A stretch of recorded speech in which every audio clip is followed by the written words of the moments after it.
মানুষ বাসস্থানে আসে এবং এই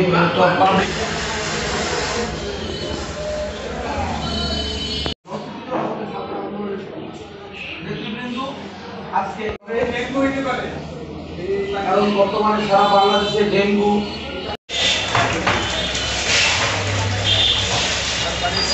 রাস্তা ভিতরে দেন।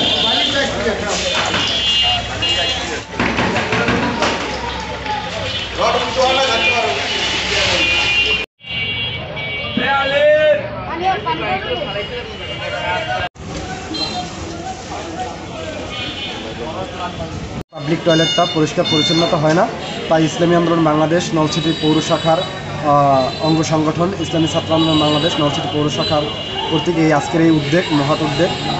বিশেষ করে আমাদের যে ভলান্টিয়ার আছে, স্বেচ্ছাসেবীর ভাইরা, আমাদের প্রায় ওয়ার্ড পর্যায়ে এবং তৃণমূল পর্যায়ে দায়িত্বশীল, তাদেরকে নিয়ে এই উদ্যোগ করা হয়েছে এবং আগামী দিনেও এই উদ্যোগ আমাদের অব্যাহত থাকবে। ইসলামী আন্দোলন বাংলাদেশ নলছিটি উপজেলা শাখার অঙ্গ সংগঠন আমাদের ইসলামী ছাত্র আন্দোলনের মাধ্যমে এই পাবলিক টয়লেটটা দীর্ঘদিন ধরিয়া অস্বাস্থ্যকর পরিবেশে পড়ে আছে, ময়লা আবর্জনায় ব্যবহারে অনুপযোগী হয়ে পড়ে আছে।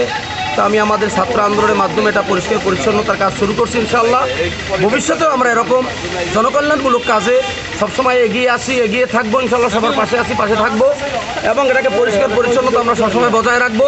তো আমি আমার নলছিটিবাসীকে বলবো, আপনারাও সবসময় সব জায়গায় এরকম জনসচেতনামূলক কাজগুলো করবেন, পরিষ্কার পরিচ্ছন্ন রাখবেন। কারণ হাদিসে আছে পরিষ্কার পরিচ্ছন্নতা হলো ইমানের অঙ্গ।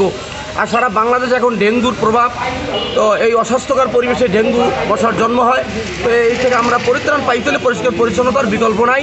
তো আমরা সবাই ইনশাআল্লাহ এই পরিষ্কার পরিচ্ছন্নতার দিকে খেয়াল রাখবো, সবাই এই জনকল্যাণমূলক কাজে এগিয়ে আসবো ইনশাআল্লাহ।